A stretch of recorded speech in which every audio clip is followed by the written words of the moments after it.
धीरे धीरे वायु देवता शांत हो रहे हैं। बातचीत बंद कर दे, प्रवचन में बाधा ना हो। साहिब बंदगी बोले। साहिब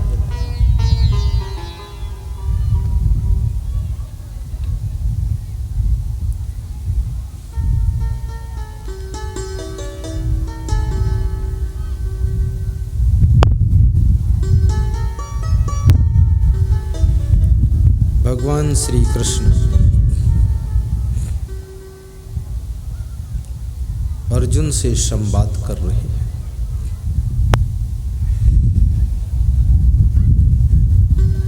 अर्जुन श्रद्धावान भक्त है।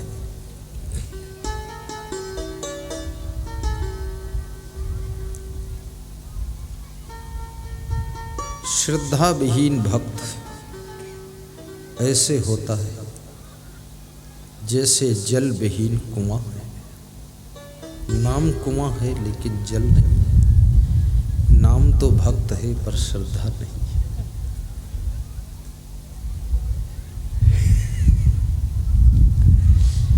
श्रद्धा विहीन शिष्य ऐसे भटकता है जैसे धोबी का कुत्ता, न घर का न घाट का।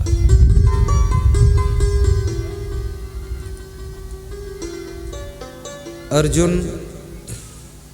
श्री कृष्ण से पूछते हैं कि हे भगवान, संसार में मनुष्य शांति चाहता है, प्रसन्न रहना चाहता है,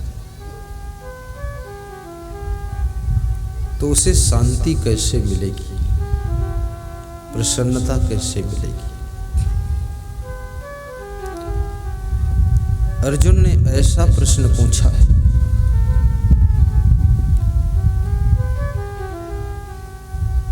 जिसके उत्तर की आप सभी को आवश्यकता है, क्योंकि आपको सब कुछ मिल चुका है। घर मिल गया, धन मिल गया, पद मिल गया, सम्मान मिल गया,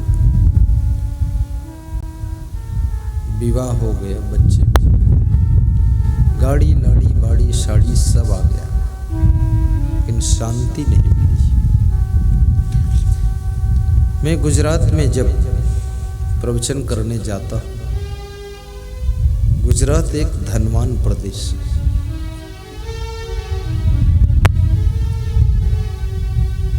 और इसके पीछे कारण है कि गुजरात के लोग बुद्धिमान होते हैं। बुद्धिमान के साथ साथ विवेकवान भी होते हैं, क्योंकि गुजरात में भक्ति बहुत ज़्यादा है, सत्संग बहुत ज़्यादा है। घर घर में पूजा पाठ, सत्संग, भजन, कीर्तन होता रहता है। जहाँ सत्संग का प्रभाव बढ़ता है, वहाँ के लोगों की बुद्धि में शुद्धि आ जाती है, और बुद्धि में जब शुद्धि आती है तो बुद्धि सद्बुद्धि बन जाती है,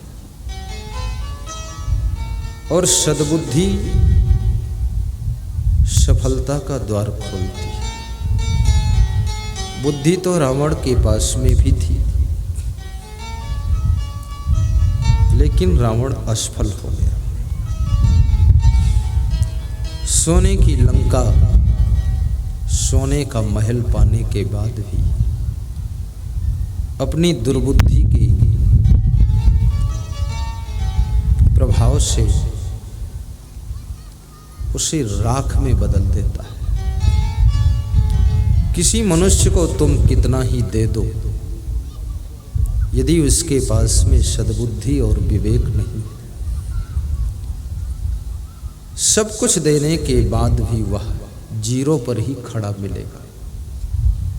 एक दामाद ससुराल गया, गरीब था, ससुर शिक्षक था, लेकिन कंजूस था। दामाद से प्रेम तो बहुत करता था, पर पैसा कभी नहीं देता था। बस एक बार दिया था, जब बेटी दिया था तब दे दिया था। वो भी इसलिए दिया था कि बेटी ले ले, नहीं तो बेटी भी नहीं लेगा। कितने दामाद पैसे के लालच में बेटी भी ले लेते हैं, पैसा ना मिले तो बेटी को स्वीकार नहीं करते। दहेज बहुत बड़ा भूत है।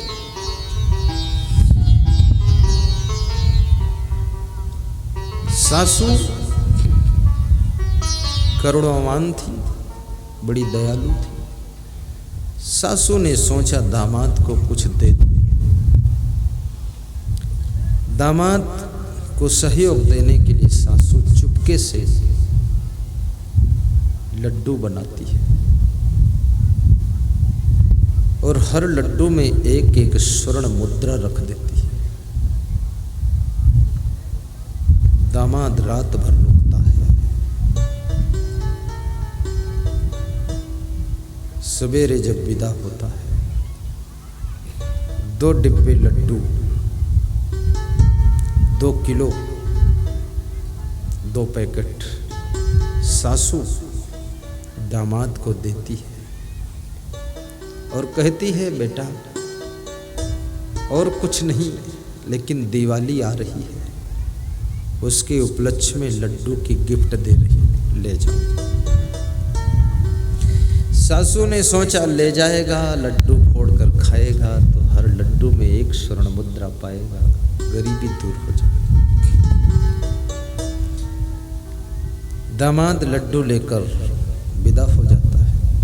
दामाद का मन दुखी होता है कि इतने लड्डू दिया सासू ने, अगर 1000-2000 रुपया दे देती तो ठीक था, क्या करूंगा इतना लड्डू। वो हलवाई की दुकान पर जाता है और लड्डू बेच देता है और रुपया लेकर घर पहुंच जाता है। उसकी पत्नी यानी सासू की बेटी पूछती है, कुछ माँ ने दिया था? बोले लड्डू दिया था 2 किलो, हमने बेच दिया, रुपया ले आया हूँ सामान। सासू को उम्मीद है कि दामाद आज धनवान हो जाएगा, लेकिन विवेक नहीं।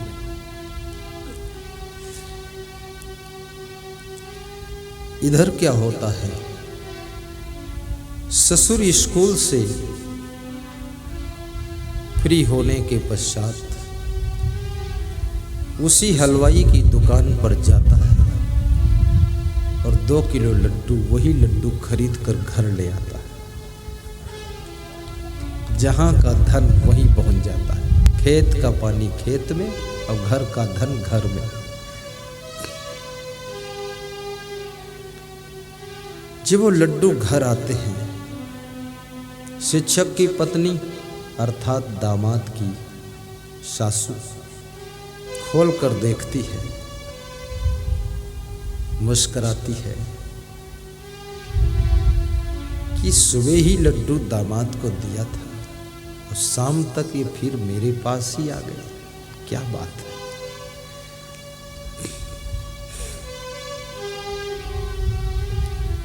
तो सासू के मुख से एक दोहा प्रकट होता है, उद्भव होता है कि एकवर कमला कर गहे कंचन बरसे नीर, और माथे छत्र दरिद्र का बुंद न परे शरीर, बुंद न परे शरीर।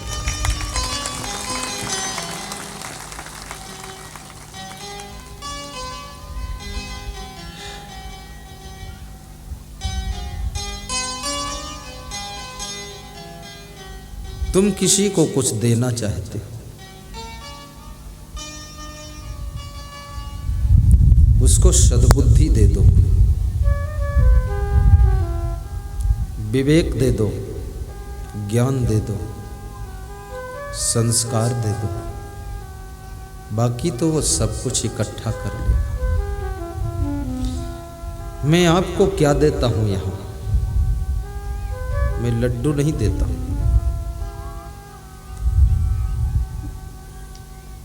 मैं आपको विवेक देता हूँ, आपको सद्बुद्धि प्रदान करता हूँ, संस्कार देता हूँ, जीने का ढंग देता हूँ, जिंदगी की कीमत आपको स्मरण करा देता हूँ।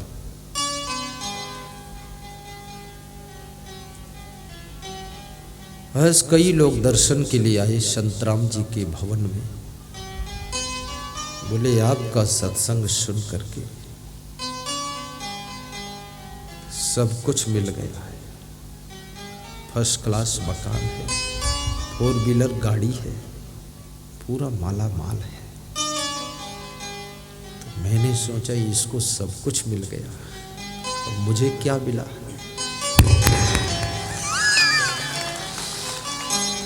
तो उसने फल निकाले, मुझको दिया, फूल दिया, चरण छुआ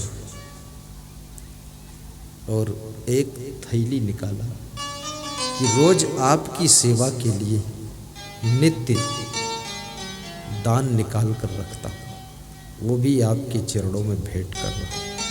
ये सब आपका ही है, आपका दिया हुआ। सद्बुद्धि, सद्ज्ञान, संस्कार,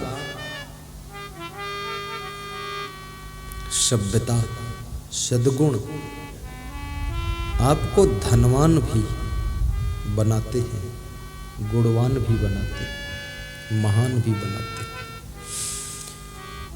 और यदि उन संस्कारों के अनुसार आपने संसार में जीना शुरू कर दिया तो ये सद्बुद्धि आपको भगवान बना देती है, भगवान बना देती है। सद्बुद्धि, बुद्धि तो सबके पास में है, लेकिन सद्बुद्धि नहीं। बुद्धिमान रावण भी था, रावण कम बुद्धिमान नहीं था। 4 वेदों की व्याख्या लिखा है उसने, अर्थ लिखा है। वेद की एक लाइन पढ़ना, उच्चारण करना कठिन है। वेद के श्लोक बड़े क्लिष्ट श्लोक, इसमें शायद ही कोई वेद पढ़ता हो। वेद पढ़ो न पढ़ो, लेकिन लवेद तो पढ़ते ही हो। तो लवेद पढ़ते रहते हो, उल्टा पलटा ग्रंथ पढ़ते हो। श्रीमद् भगवत गीता संत कबीर का बीजक, तुलसी की रामायण जीवन जीने के सूत्र सिखाती है। श्री कृष्ण पूछते हैं, अर्जुन तुम शांति के बारे में क्यों पूछ रहे हो?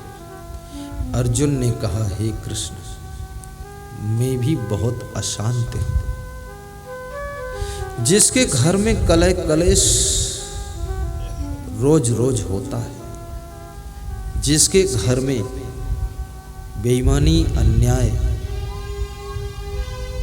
चालाकी, चतुराई, षड्यंत्र रोज रोज रचे जा रहे, उस घर में शांति कभी निवास नहीं करती। कितने लोग ऐसे भी होते जो घर में ही रहकर और घर के लोगों को षड्यंत्र में फंसाते, बड़े उल्टा कार्य करते।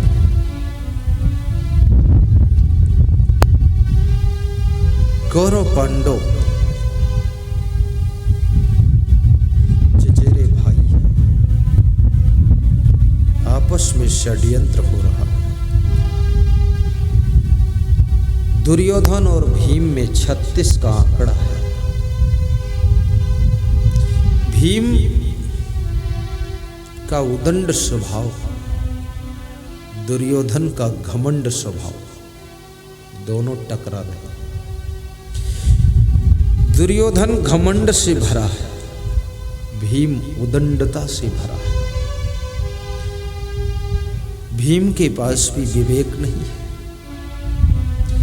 जब कौरव बचपन में पेड़ पर चढ़कर फल खाते थे, भीम नीचे से पेड़ को हिला देते थे, कौरव टपक टपक कर नीचे गिर जाते थे, चोट लग जाती थी। ये बचपन की रंजिश युवा अवस्था में पहुंचते पहुंचते महाभारत युद्ध की रचना कर देती। बचपन की गलतियां तुम जवानी में भोगते।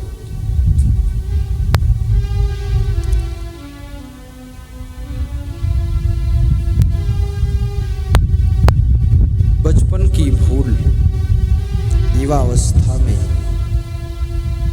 पीड़ा देती है। युवावस्था की गलतियां वृद्धावस्था में बेचैनी पैदा करती हैं। वृद्धावस्था की त्रुटि मृत्यु के समय भी आपको दुखी कर देती है। इसलिए हर अवस्था में सावधान रहो।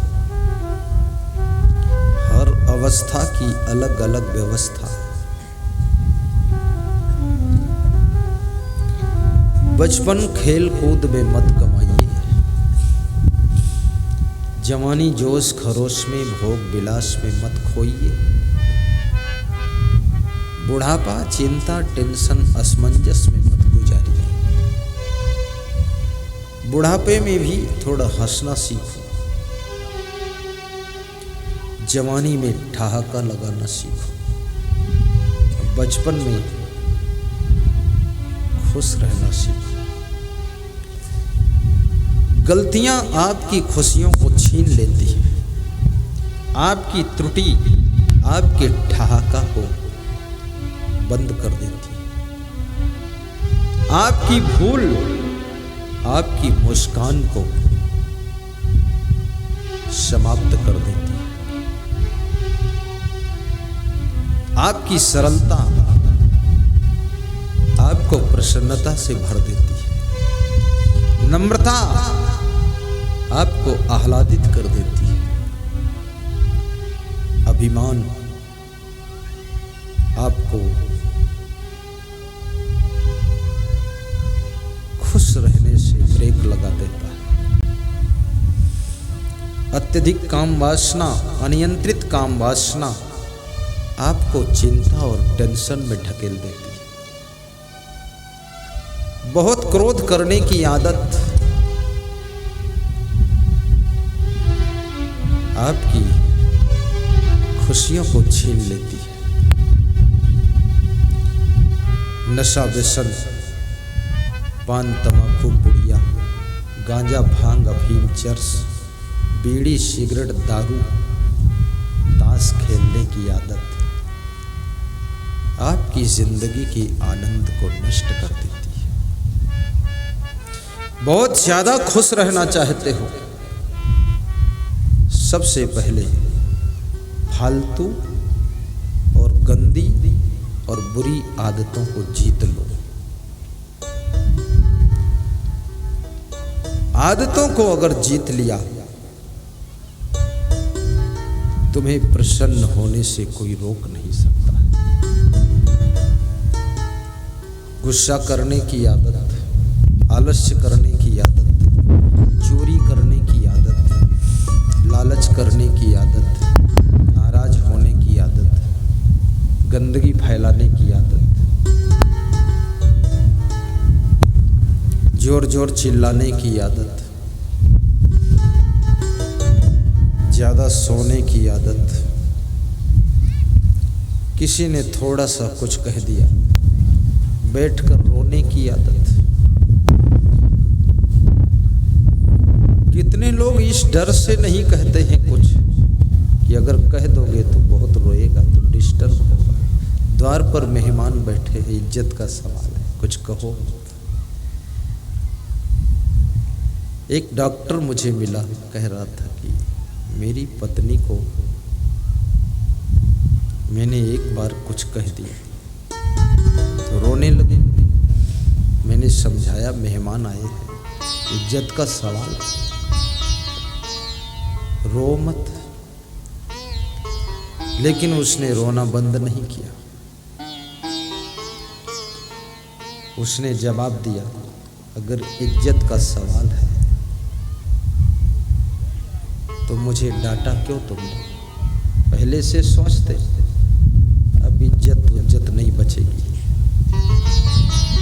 तो डॉक्टर भी बुद्धिमान था, तो बोला मैं फिर मेहमान को लेकर के गार्डन में घुमाने चला गया।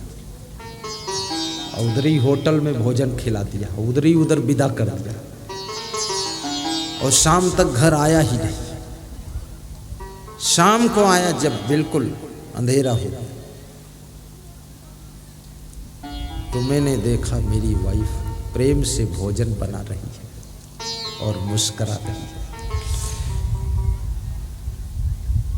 तब से मैं डांटने से भी डरता हूं। कितने कुत्ते ऐसे होते हैं, तुम उनके ऊपर डंडा उठाओ, मारो ना, पहले से इतना रोते हैं कि 10 लोग कहते अरे मारना मत मारना। बड़ा चालाक कुत्ता, बिना मारे चिल्लाता, नखरेबाज।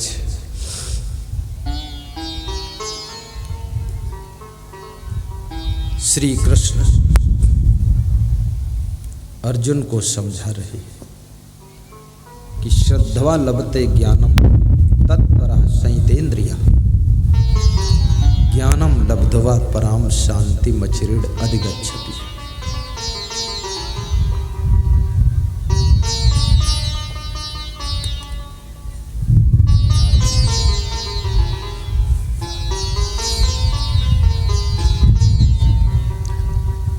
ध्यान को एकाग्र करें। श्रद्धावान को ज्ञान की प्राप्ति होती है, और जिसे ज्ञान की प्राप्ति हो जाती है उसको शांति और प्रसन्नता की प्राप्ति होती है।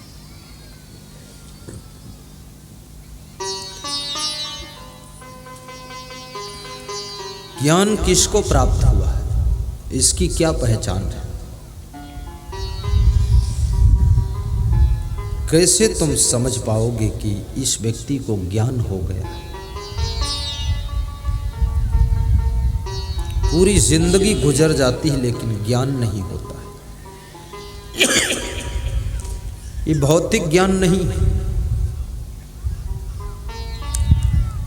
आत्मज्ञान, आध्यात्मिक ज्ञान।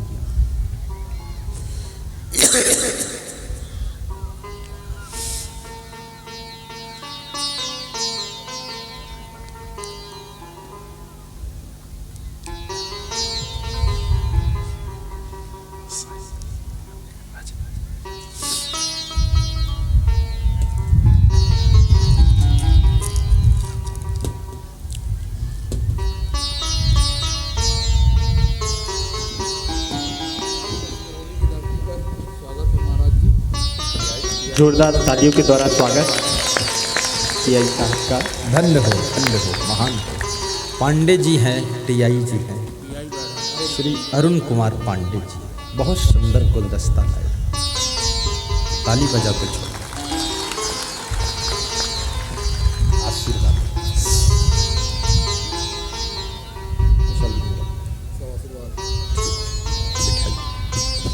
उधर से सामने से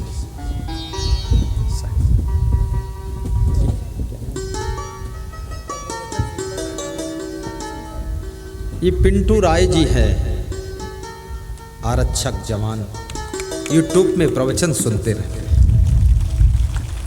वीरेंद्र तिवारी जी हैं, आरक्षक, ये भी आज से सुनना शुरू करेंगे।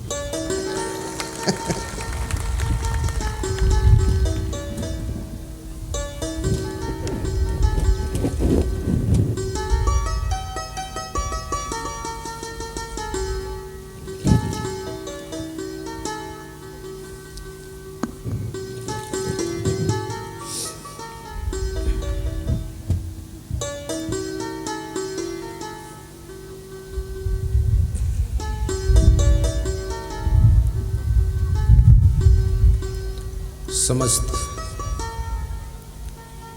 पुलिस जवानों को व्यास गादी शुभाशीष प्रदान कर रही है। श्रोतागण अभिनंदन के रूप में ताली बजाते थे।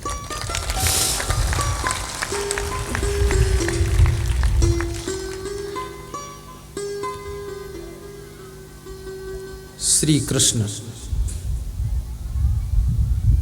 अर्जुन को समझाते हैं कि अर्जुन, जिसे ज्ञान हो जाता है उस व्यक्ति की पहचान होती है, उसकी इंद्रियां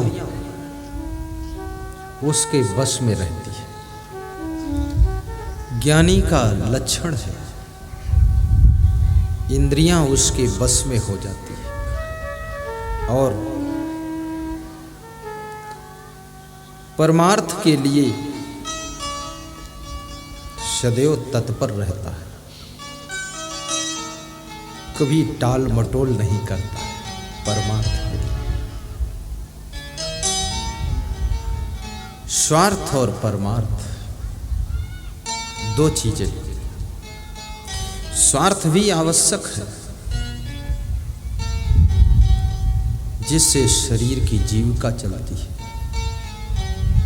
स्वार्थ के लिए धन कमाना, अन्न कमाना, मकान बनाना, गाड़ी खरीदना, कपड़े खरीदना, परिवार पालना, ये भी आवश्यक है। लेकिन परमार्थ आत्म शांति के लिए आवश्यक है। सत्संग करना, भक्ति करना, गौ सेवा करना, असहाय अनाथ गरीब की सेवा करना, भंडारा करना, ये परमार्थ है। स्वार्थ से परमार्थ को अलग नहीं किया जा सकता है, न परमार्थ को स्वार्थ से अलग किया जा सकता है। परमार्थ आत्म शांति को जन्म देता है और स्वार्थ शरीर की सुविधाओं को जन्म देता है। शरीर के लिए सुविधा भी चाहिए, असुविधा, अव्यवस्था आपको डिस्टर्ब करती है। प्यास लगे तो पानी भी मिलना चाहिए, भूख लगे तो भोजन भी मिलना चाहिए, नींद लगे तो बिस्तर रजाई भी मिलना चाहिए।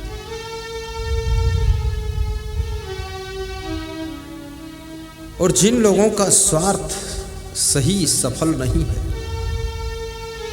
वे अपने शरीर के स्तर में ही उलझे रहते हैं। इसलिए शारीरिक सिस्टम को भी संभालिए और परमार्थ के लिए भी समय निकालिए। जैसे आज हमारे टीआई जी ने समय निकाला है, आपने भी समय निकाला है। पार्षद रजनीश पांडे जी 4 दिनों से समय निकाला है। श्याम बिहारी वैश्य पूर्व पार्षद सब समय निकाल कर आए और ये समय जो आपने सत्संग में लगाया है, ये परमार्थ में समय खर्च हो रहा है। और यही समय तुलसीदास कहते हैं कि एक क्षण यदि श्रद्धा से सत्संग सुना तो सत्संग का पुण्य इतना मिलता है कि स्वर्ग का सुख उसका मुकाबला नहीं कर सकता है। एक क्षण के सत्संग के सुख के सामने स्वर्ग का सुख भी छोटा है।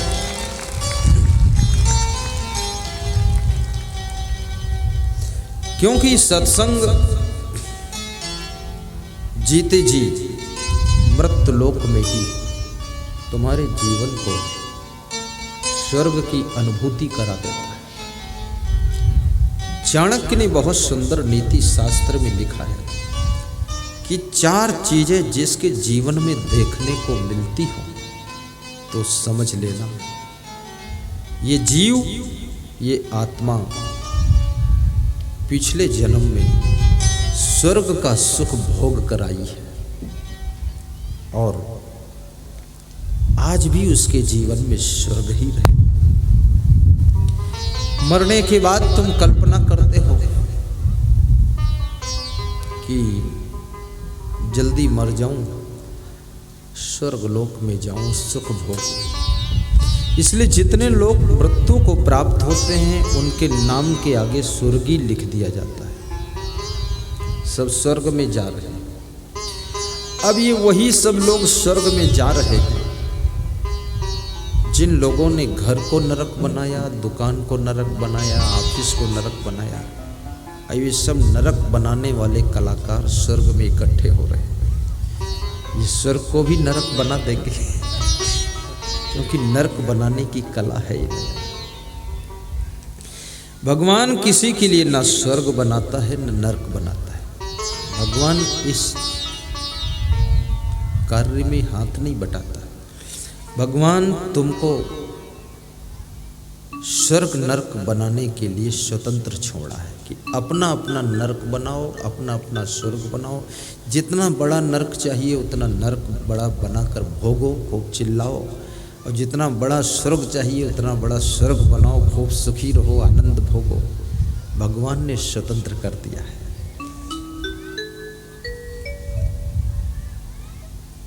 तो वे चार चीजें कौन कौन है? स्वर्ग स्थिता नाम इह जीव लोके चत्वारि चिन्हानि बसंत दे। ये चार चीजें उसके शरीर में बसती हैं, रहती हैं, निवास करती हैं। बसंत देह। नंबर 1 दान प्रसंगो, वो दानी भी होगा। नंबर 2 मधुरा च वाणी, उसकी वाणी मधुर होगी। अपनी माँ से भी बोलेगा, ऐसे प्रेम से कहेगा, हे माँ कोई दुख तो नहीं। कभी कभी अपने माँ बाप से तुम इतना पूछ लिया करो कि पिताजी कोई दुख तो नहीं। तुम पूछते नहीं क्योंकि तुम ही दुख देते हो, तो पूछोगे क्या तुम? पूछने में भी तो शर्म लगती है कि मैं ही इतना गलत काम कर रहा हूँ, पिताजी तो दुखी है ही, पूछ नहीं सकते।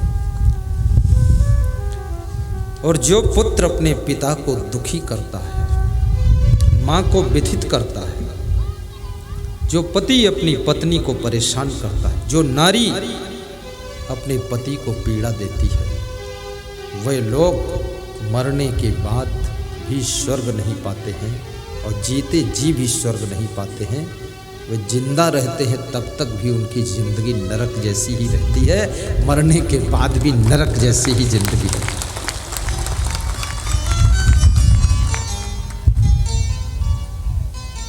कितने लोगों का स्वभाव ऐसा है कि उनको बड़ी गुस्सा आती है, खामखा गुस्सा आती है। जितना ज्यादा तुम गुस्सा करोगे, क्रोध करोगे, बुद्धि भ्रष्ट होती चली जाएगी। क्रोधाद भवति सम्मोहा, सम्मोहात अस्मृति विभ्रमा, अस्मृति भ्रंसाद बुद्धिनाशो, बुद्धिनाशात प्रणश्यति, पतन होगा। प्रसन्न रहने का अभ्यास बनाओ। कुछ ऐसी बात भी किया करो जो परिवार के सभी सदस्य ठहाका मारकर तुम्हारे साथ साथ हंस ले। हमारे साथ ये शिष्य लोग रहते साधु, इनको ठहाका लगवा देते हैं, बोलकर ठहाका लगाओ। ब्रजपाल लगाएगा ठहाका। ये भी प्रवचन सुनाना चाहते सब लोग कि हमको मौका मिले तो हम ही सुना देंगे। फिर इनको मौका कभी कभी मिलता है ठहाका। अपने परिवार के साथ भी कभी कभी खुले मन से हंस लिया करो। दूसरे के साथ हंसना आसान है, लेकिन अपने लोगों के साथ, जिनके साथ तुम परमानेंट रहते हो, उनके साथ खुश रहकर काम करना कठिन। भगवान श्री राम का स्वभाव मुस्कुराने का स्वभाव था। संघर्ष तो बहुत था उनके जीवन में, लेकिन मुस्कुराते रहते थे। तुम्हारी मुस्कान से, खुशी से संघर्ष भी विराम ले लेते हैं और सफलता के द्वार खुल जाते हैं। तुम जितना ज्यादा चिंता और टेंशन करते हो, तनाव में रहते हो, दुख में रहते हो, उतना ज्यादा संघर्ष बढ़ना शुरू हो जाता है। भगवान श्री कृष्ण का स्वभाव हंसने का था। बचपन से ही कृष्ण के सामने बड़ी आपत्तियां थी। मामा कंस कृष्ण को जन्म से पहले ही मार देना चाहते थे।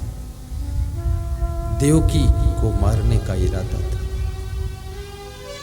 आकाशवाणी हुई थी कि जिस बहन को तू इतना प्रेम करता है, इसका 8वां पुत्र तेरा काल पैदा होगा। उसी समय तलवार खींच लिया था कंस ने कि काल क्या पैदा होगा, पैदा करने वाली को ही मैं मार दूंगा, बहन को खत्म कर दूंगा।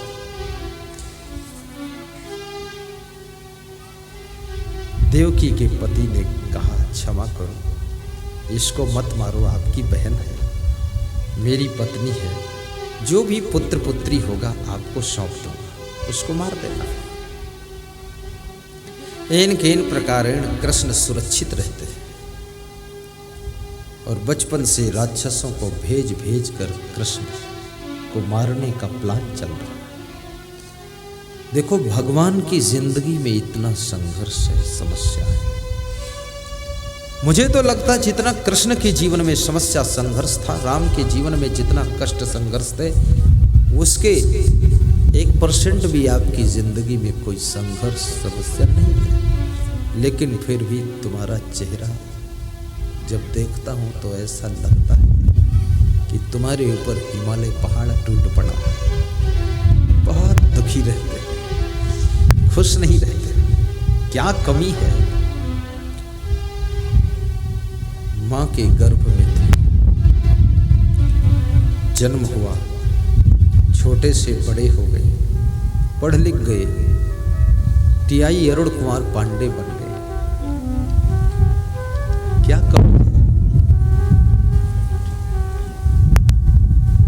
मंत्री बन गए, मुख्यमंत्री बन गए, किराना मर्चेंट की दुकान खुल गई, कार भी आ गई, सब ठीक है। सोचो, कुछ नहीं था, सब कुछ है, संघर्ष भी ज्यादा नहीं। हंसते हंसते समस्याओं की सीढ़ियों पर जिसको चढ़ना आता है, उसकी समस्या ही समाधान बन जाया करती है। समस्या ही समाधान बन जाया करती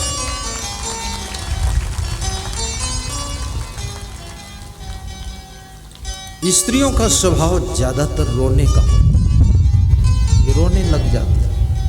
इनके पास अंतिम अस्त्र है रोना, रो देती। हाँ, लास्ट शक्ति बाण प्रयोग करती हैं कभी कभी। मेरे पास भी कभी कोई माताएं बहनें आती हैं, रोने लग जाती हैं। अब वो रोने लग जाती है तो मुझे भी थोड़ा दुख लगता है, लेकिन मैं रोता नहीं। रोने का मन भी होता तो भी रोक लेता हूँ, क्योंकि मैं भी रोऊं तो इसको खुश कौन करेगा, तो मैं संभल जाता हूँ। परंतु रोने से भी नुकसान नहीं है। रोना भी नहीं है, हंसना भी नहीं है, मुस्कराना भी नहीं है। बीच में घुट घुट कर जिंदगी जो जीते हैं, उनका हार्ट अटैक ज्यादा होता है। इसलिए माताओं बहनों का हार्ट अटैक बहुत कम होता है, क्योंकि महीने में 2-4 बार रो लेती है। रोने से जो आंसू बहते हैं, आंसुओं के माध्यम से ऐसा एसिड, ऐसा केमिकल बॉडी से बाहर हो जाता है, जो हार्ट को बहुत नुकसान पहुंचाता है। इसलिए मैं पुरुषों से भी कहूंगा, महीने में 1 बार तुम भी रो लिया करो।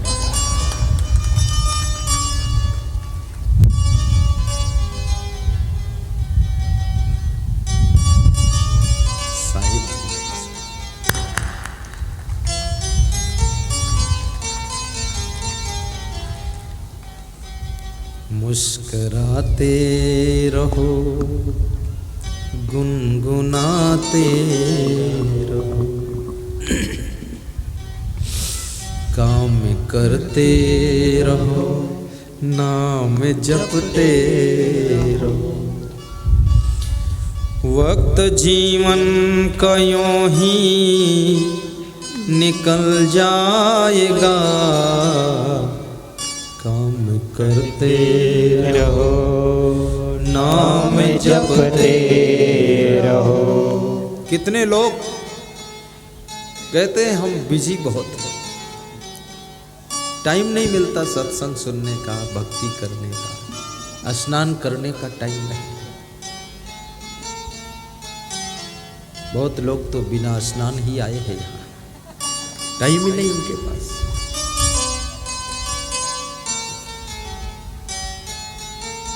आप अपने जीवन का सही ढंग से मैनेजमेंट करो। प्रधानमंत्री जिसके पास पूरे देश की जिम्मेदारी होती है, वो भी टाइम निकाल कर स्नान भी करता है, आराम भी करता है, नींद भी लेता है, भोजन भी खाता है, देश की व्यवस्था देखता है, अपनी पार्टी को देखता है, परिवार को भी देखता है, सत्संग में भी कभी कभी जाता है, कुछ पुस्तकें भी पढ़ लेता है। तुम्हारे पास इतनी जिम्मेदारी भी नहीं है। एक छोटा सा घर है, एक भैंस है, एक पत्नी है, एक माँ है, एक बाप है, दो एक बेटे, बस इतने में ही तुम ओवरलोड हो, बहुत बिजी हो। सही सेटिंग करो। उत्तर प्रदेश में एक कमिश्नर हैं एल वेंकटेश्वर लू, अभी हमारे पास में 8 दिन साथ थे विशाखापट्टनम में। तो मैंने कहा आप कमिश्नर हो, पूरे यूपी की जिम्मेदारी है, 8 दिन आप यहाँ पर हो। तो बोले हम अपने कार्यों का अच्छा सा मैनेजमेंट कर देते हैं, 8 दिन की छुट्टी ले लिया, आराम से शांति से आपके साथ सत्संग में रहेंगे। कुछ समय ऐसा निकालो, प्रेम कर लो राम से, जब तलक है जिंदगी फुर्सत न होगी काम से। फुर्सत तो मिलेगी नहीं। और टाइम, लोगों के पास में ताश खेलने के लिए टाइम है, 3-3 घंटे बैठकर ताश के पत्ते पर पत्ते फेंकते रहते हैं। टाइम नहीं है तो खेलते कैसे ताश? दारू पीकर 6-6 घंटे सड़क किनारे पड़े रहने के लिए टाइम है।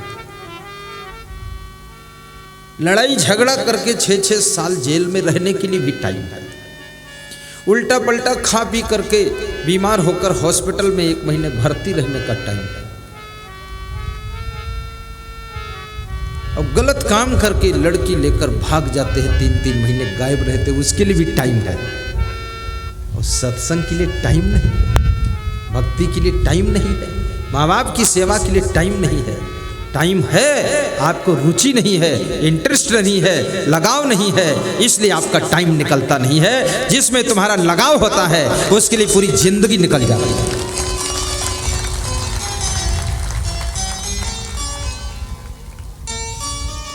हमारी जन्मभूमि में कभी कभी भागवत कथा होती थी,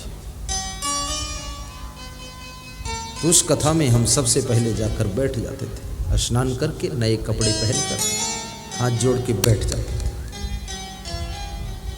मुख्य श्रोता बन जाता था। तो जो पंडित जी कथा सुनाते थे ना, मुझे पहचान गए और मैं मुस्कुरा कर कथा सुनाता था, और सुनता ही नहीं था, उसे याद भी करता था, और याद करके फिर घर में आकर सुनाता भी था कि आज ये सुना। 50% तो सुना ही देता था। तो भागवतकार कहते थे लगता है तुम भी एक दिन कथाकार बनोगे। तो हमने कहा इसमें क्या कोई संदेह है, बनना ही है, लेकिन हम आप जैसे नहीं बनेंगे। हम पहले संत बनेंगे, साधु बनेंगे, घर गृहस्थी माया मोह का त्याग करेंगे और शुद्ध ब्रह्मचर्य का पालन करेंगे, और उसके बाद हम कथाकार बनेंगे। और कथाकार के बजाय हम प्रवचनकार बनेंगे। ये प्रवचनकार पत्रकार, चित्रकार, कलाकार, मूर्तिकार, ये जितने लोगों के नाम के आगे कार लगा है, अगर इनकी जिंदगी का खुद का आकार सही हो जाए तो ये पूरी दुनिया के आकार को ठीक कर सकते हैं। अगर इनका खुद का आकार सही हो जाए तो ये संसार के आकार को सुधार सकते हैं। पत्रकार, चित्रकार, कलाकार, प्रवचनकार, कथाकार। प्रवचनकार में कोई नशा व्यसन की भी आदत नहीं होनी चाहिए। नियम संयम उसका दृढ़ होना चाहिए। सद्गुण सदाचार भरपूर होना चाहिए, तभी वो लोगों की जिंदगी के आकार को बदल पाएगा। तो समय निकाल कर थोड़ा सत्संग सुनो। अभी जैसे आरक्षक जी ने बताया कि हम YouTube में आपका प्रवचन सुनते हैं। कल मैं गया था, एक गांव पास में है,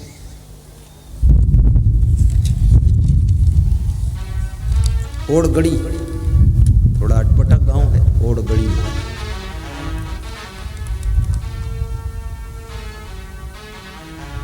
श्री राजनारायण विश्वकर्मा ने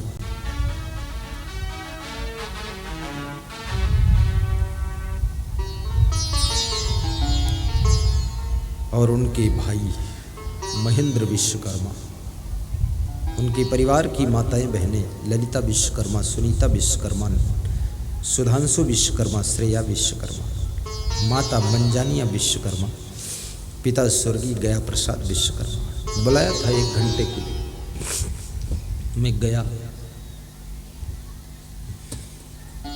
दोनों भाइयों ने एक एक जोड़ी खड़ाऊ दिया, बोला पहन लो और निकाल दो। तुमने कहा मतलब?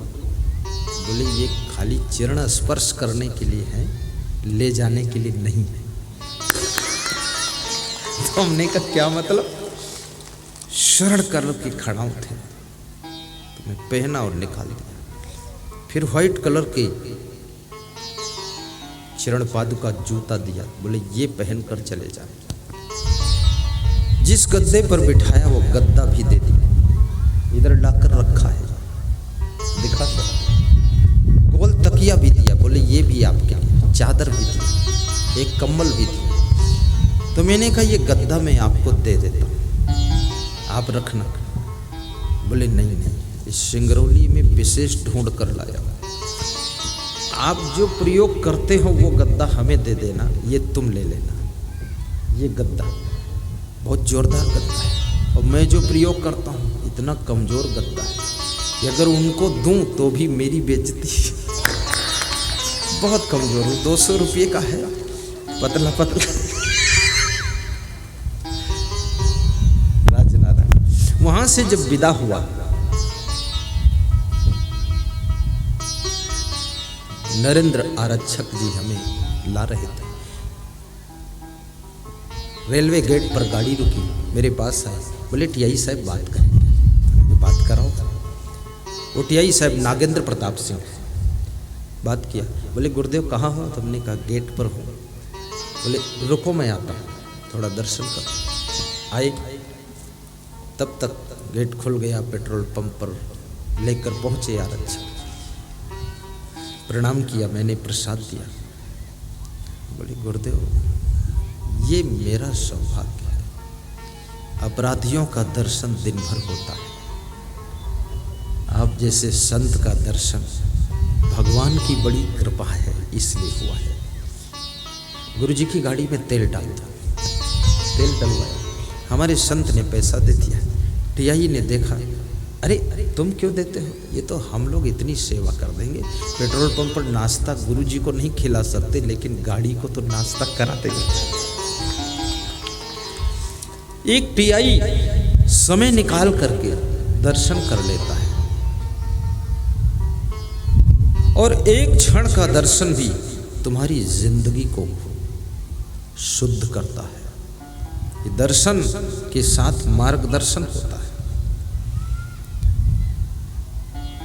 इसलिए समय निकाल कर थोड़ा मोबाइल के यूट्यूब में भी प्रवचन सुन लिया करो, उसे शेयर भी कर दिया करो। और यदि कभी संभव हो सके, ओड़गड़ी में राजनारायण विश्वकर्मा ने, इनके भाई महेंद्र ने प्रोग्राम का भी संकल्प लिया है कि अगले साल इसी महीने में जो यहाँ हो रहा है यही वहाँ होना चाहिए, उनकी इच्छा। मुस्कुराओ।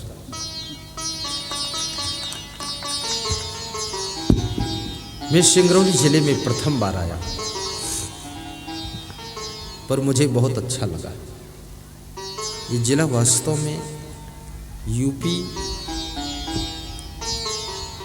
के निकट है और इधर छत्तीसगढ़ के भी निकट है और बिहार के भी निकट है, पर यहाँ का जो संस्कार मुझे दिखा तो ज़्यादा प्रेमी लोग दिखे और सत्संग में ज़्यादा लोगों को रुचि है। साथ में ये भी मुझे दिखा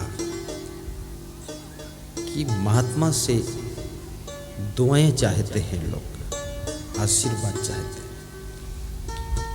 कई लोग मिलने आते हैं तो मैंने एहसास किया, और वास्तव में जब दुनिया से तुम हार जाते हो तो कोई संत की शरण में ही फिर आपको रिलैक्स मिलता है। इसलिए सत्संग में डुबकी लगाओ। हाँ, एक माला पहना देता हूं।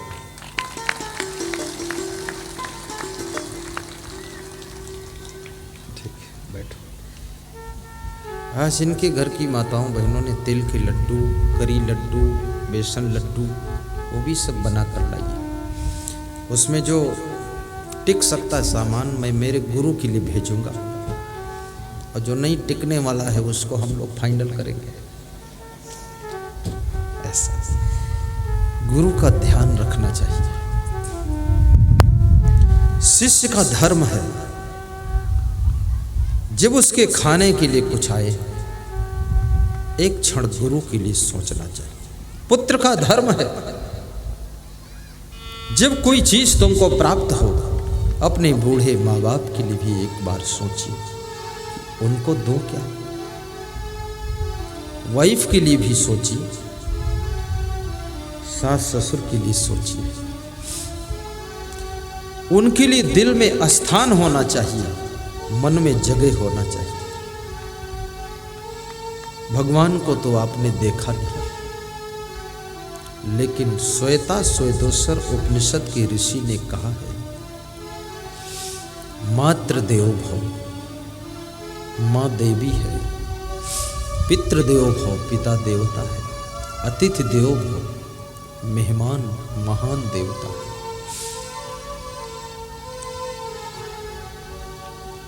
आचार्य देवो भव और सद्गुरु ज्ञानदाता गुरुदेव वो भी श्रेष्ठ देवता है।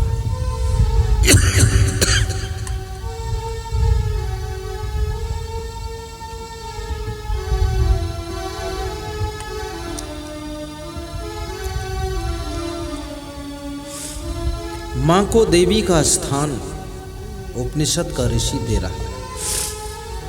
इसलिए जितनी माताएं हैं देवी के समान अपना स्वभाव बनाओ। आपका आचरण भी देवी जैसा हो, व्यवहार देवी जैसा हो। पिता को देवता का स्थान दिया गया है। पिता को भी जिस दिन पिता बन जाओ, बस दैवी संपदा के गुणों से अपने जीवन को विभूषित करो। दैवी संपदा के 26 गुण होते, 26 लक्षण। अभयम सत्वम संशुद्धि ज्ञान योग व्यवस्थिति दानम दमश्च यज्ञ स्वाध्याय तप आर्जो अहिंसा सत्यम अक्रोधा त्यागः शांति अपैष्णम दया भूतेषु अलोलुप्तम मार्दवम हीहु अचापला तेजा क्षमा धृति शौचम अद्रोहो नातिमानितः भवन्ति संपदम दैवीम अभिजातस्य भारत। ये 26 लक्षण किसी भी मनुष्य को देवी और देवता बना सकते हैं। ये 26 लक्षण है। श्रीमद् भगवत गीता के 3 श्लोक बोला। आज थोड़ा गीता पे प्रवचन चल रहा है। थोड़ी देर बाद रामायण में भी आ जाऊंगा, जनरल भी चला जाऊंगा। जिसमें सात्विकता है वो देवी देवता है। जो अभय है, तेजस्वी है, जिसमें शांति है, प्रसन्नता है, त्याग है, तप है, दान है, जो व्यवस्थित है, जिसको आत्मज्ञान है, जो क्षमावान है, धैर्यवान है, जो पवित्र है अंदर बाहर से, शौचम, जिसको योग्य होने का अभिमान नहीं है, पूज्यता का अभिमान नहीं कि मैं बहुत महान हूं। कृष्ण कहते हैं जो अहिंसा धर्म का पालन करता है, स्वाध्याय में लगा रहता है, वह व्यक्ति देवी और देवता है। धैर्य तुम्हारा मित्र है, क्षमा शांति की चाबी है। परिवार में किसी से गलती हो जाए थोड़ा क्षमा भी कीजिए। स्वयं से गलती हो क्षमा मांग भी लीजिए। क्षमा की शक्ति को पहचानो। भगवान श्री राम परशुराम जी से क्या कहते हैं? नाथ संबुधन भंजन हार, होई है को एक दास तुम्हारा। परशुराम जी गुस्सा में है क्योंकि उनके इष्ट देव शिव जी का धनुष टूटा। गुस्सा आना तो स्वाभाविक है, इष्ट देव का धनुष तोड़ दिया, पर भगवान राम ने तोड़ा नहीं है। जनक जी तोड़वाना चाहते थे, सीता जी के भाग्य से टूटा है। सीता जी को राम मिले। सीता जी सफाई कर रही थी, एक हाथ से धनुष को उठाकर नीचे सफाई कर दिया था। उसी दिन संकल्प लिया था, ये धनुष जिसके हाथ से टूटेगा सीता का वर्ण वही करेगा। राम के हाथ में पहुंचते ही टूट गया। परशुराम जी क्रोधित हो गए। परशुराम को जब ज्ञान हुआ कि राम है, भगवान है, पूर्णावतार, तो परशुराम क्षमा मांगे लगे। आपसे कितनी बड़ी गलती हुई हो, लेकिन आत्मिक भाव से यदि आप क्षमा मांग लेते तो उस गलती के अपराध से तुम मुक्त हो जाते। परशुराम कैसे क्षमा मांगते? परशुराम भी महान हो गए। अनुचित बचन कहूँ अज्ञाता, क्षमा हो क्षमा मंदिर दो भ्राता। अनुचित बचन कहूँ अज्ञाता, क्षमा हो क्षमा मंदिर दो भ्राता। बस राम बुजुर्ग हैं, राम लक्ष्मण तो अभी बालक के रूप में, लेकिन परशुराम कहते हैं हे राम, हे लक्ष्मण, तुम दोनों भाई क्षमा के मंदिर हो। मैंने अज्ञानता बस अनुचित वचन आपको कहे, आप मुझे क्षमा करो। परशुराम संदेश देते हैं कि बुजुर्ग होकर भी अगर गलती हुई है तो बच्चों से भी क्षमा मांगा जा सकता है। परशुराम के पास में अभिमान नहीं है, नम्रता का सागर है, क्योंकि क्षमा वही मांग सकता है जो विनम्र होता है। अभिमान जब तक रहेगा तो क्षमा नहीं मांग सकोगे। क्षमा और जो क्षमा करता है वो बड़ा हो जाता है, और क्षमा जो मांगता है उससे भी बड़ा हो जाता है, क्योंकि क्षमा मांगने से अभिमान खत्म होता है और क्षमा करने से अपने अंदर जो द्वेष है, क्रोध है, वो ठंडा हो जाता है, जो नाराजी थी खत्म हो जाती है।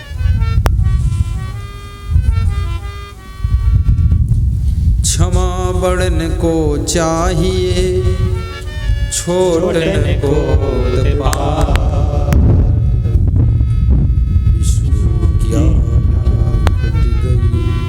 विष्णु की क्या घट गई, जो भृगु ने मारी लात। विष्णु भगवान बैठे थे और भृगु जी ने उनको लात मार दिया। भृगु जी परशुराम जी के पिता थे। विष्णु भगवान ने उनका पैर पकड़कर तलवा सहलाया कि आपके पैर कोमल हैं, चोट लग गई होगी। भृगु जी बड़े संकोच में पड़ गए कि मैंने लात मारा और मेरा पैर सहला रहे। तप करने चले गए।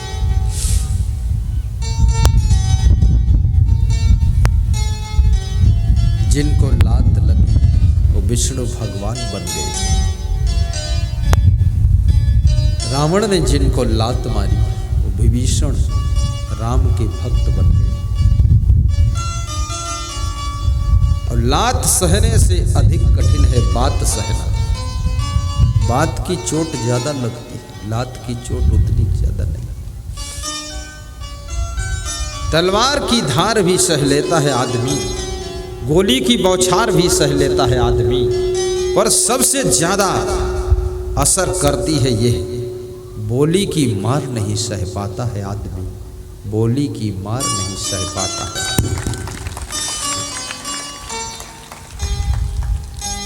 कभी कभी आपकी पत्नी इतना कठोर बोल देती है कि निखट्टू पति है तू, अब मुंह मत दिखाना यहां,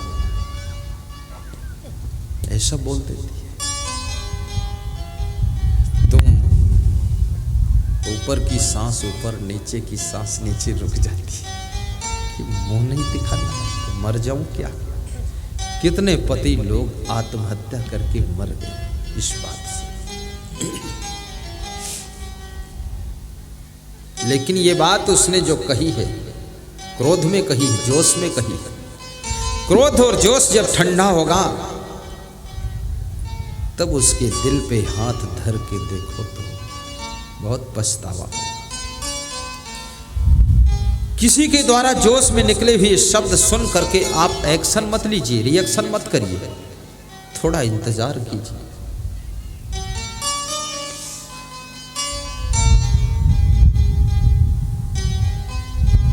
कबीर साहब कहते हैं कि शब्द सम्हारे बोलिए, शब्द के हाथ न पाऊं, एक शब्द औषध करे, एक शब्द करे खाओ। कबीर साहब भी शब्द का चिंतन करते हैं। ये सत्संग में हम क्या कर रहे हैं, शब्द ही तो बोल रहे हैं, दूसरा तो कुछ नहीं कर रहे। शब्द की शक्ति,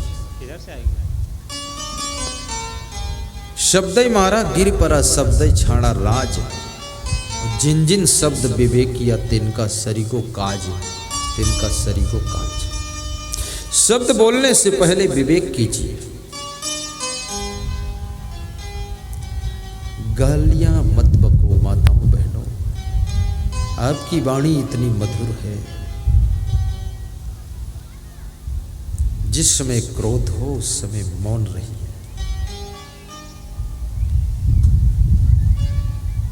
छत्तीसगढ़ में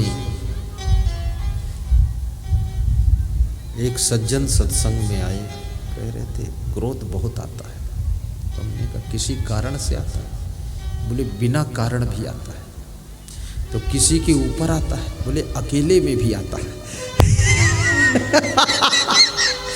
तो हमने जब अकेले में आता तो क्या होता है? बोले अपने सिर में भी मुक्का मार लेता, ऐसा क्रोध आता है। जिस समय अधिक क्रोध आने लगे तो समझ लेना अब तुम्हारे घर में दरिद्र आने वाला है। जिसमें सहन शक्ति बढ़ जाए तो समझ लो अब लक्ष्मी का आगमन होने वाला है, लक्ष्मी आने वाली है। और बहुत बड़ा बनना है, महान बनना है, आगे बढ़ना है, तो जो तुमसे बड़े हैं उनकी कड़ी से कड़ी बात को सहना आ जाए तो उनसे भी तुम बड़े बन जाओगे, उनसे भी बड़े बन जाओगे। हमारे आश्रम के जो संचालक थे अभी भी हैं, और अब वर्तमान में दूसरा संचालक है, वो रिटायर हो गए। तो मैं पुराने संचालक के पीरियड में भर्ती हुआ, संत हुआ, तो बहुत टाइट संचालक था उनका, डपट बहुत तगड़ी थी और सबसे बड़ा ध्यान उनका मेरे ऊपर ही रहता था। बाकी शिष्यों पर ध्यान उतना देते नहीं थे, नजर एकदम। जो ही आते थे बुलाओ, रमाशंकर को बुलाओ इधर, मैं डर जाता था। पहुंचता था, प्रणाम किया, हमने कहा जी साहब। बोले जो याद करने को दिया था याद हो गया? हमने कहा हाँ याद हो गया। बोले सुनाइए। वो खुद पढ़े लिखे थे नहीं, स्कूल भी नहीं गए थे, दस्तखत नहीं कर पाते, पर मेरे से सुनते थे। वो देते थे 40 दोहे याद करो, तो मैं 155 याद करके सुना देता था। 29 श्लोक एक बार में याद करके सुना देता था। मुझे देखते थे तो कहते थे दूसरी तरफ ध्यान मत देना, दूसरे काम को देखना मत, आश्रम को संभालना मत। बोले ये तो दूसरे संत संभालेंगे। मैंने कहा मुझे फिर क्या संभालना? तो बोलते थे पहले खुद को संभालो, उसके बाद पूरी दुनिया को संभालने का काम तुम्हारा है, उसके लिए जन्म दिया। अभी भी हैं वो, मैं उनके पास जब जाता हूं ऐसे हाथ बढ़ाते हैं हमारे पैर छूने के लिए, तो मैं उनका हाथ पकड़ लेता और उनके पैर में छू लेता। तो दूसरा हाथ बढ़ा देते तो मैं दोनों हाथ एक जगह करके पकड़ लेता हूँ। कमजोर है, छोड़ा नहीं पाते, मैं उनके पैर छू लेता हूँ। तो बोलते हैं तुम उल्टा कर रहे हो, मैं पैर छूंगा। हमने कहा नहीं, शिष्य कितना बड़ा हो जाए लेकिन गुरु को जब मिलने के लिए जाए तो उसको गुरु से छोटा ही रहना चाहिए और गुरु के पैर छूना चाहिए। और गुरु केवल वह नहीं है जो तुम्हारे कान में मंत्र फूंक दिया, केवल गुरु वह भी है जो तुमको जिंदगी जीने का सही रास्ता बार बार दिखाता रहता है, वो भी गुरु के समान ही होता है।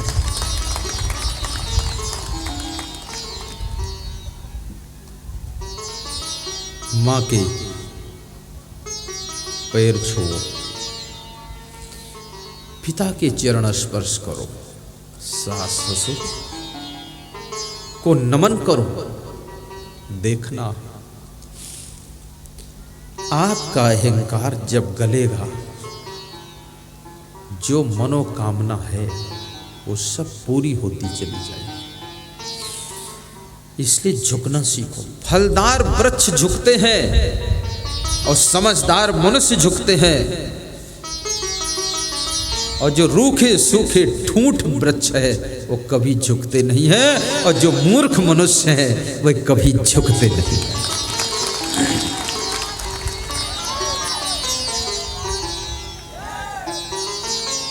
पहली बार जय मिली, 1.5 घंटे से प्रवचन कर रहा हूं। ये पता होता तो शुरू में ही ये बात सुना देता।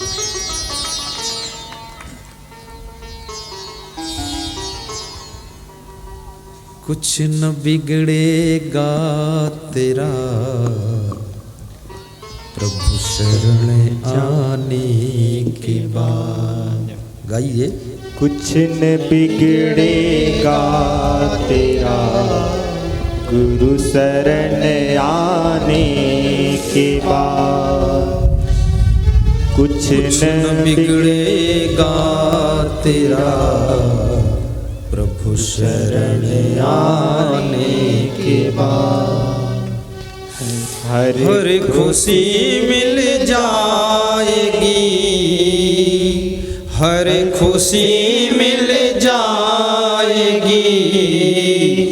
कब मिलेगी हर खुशी? चरणों में झुक जाने के बाद। कुछ न बिगड़ेगा तेरा प्रभु शरण आने के बाद। कुछ न बिगड़ेगा तेरा प्रभु शरण आने के बाद। हर खुशी मिल जाएगी, हर खुशी मिल जाएगी। चरणों में झुक जाने के बाद। चरणों में झुक जाने के बाद। जो अपने पिता का सम्मान करता है वो पुत्र रहते हुए ही सम्मान को प्राप्त करना शुरू कर देता है। जो माँ का सम्मान करता है वो बचपन में ही सम्मान को पाना शुरू कर देता है। जो बहू सास ससुर का आदर करती है वो बहू कभी अपमान के घूंट नहीं पीती है। याद रखना, जो शिष्य अपने गुरु के चरणों में झुक जाता है पूरा संसार उसके चरणों में झुकने को तैयार हो जाता है।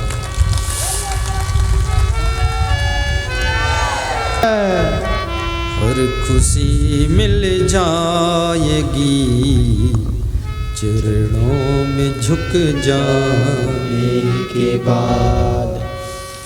गाइए। कुछ न बिगड़ेगा तेरा प्रभु शरण आने के बाद। आज हमारे बीच में खुशी मिल जाएगी से चरणों में झुक जाने के बाद।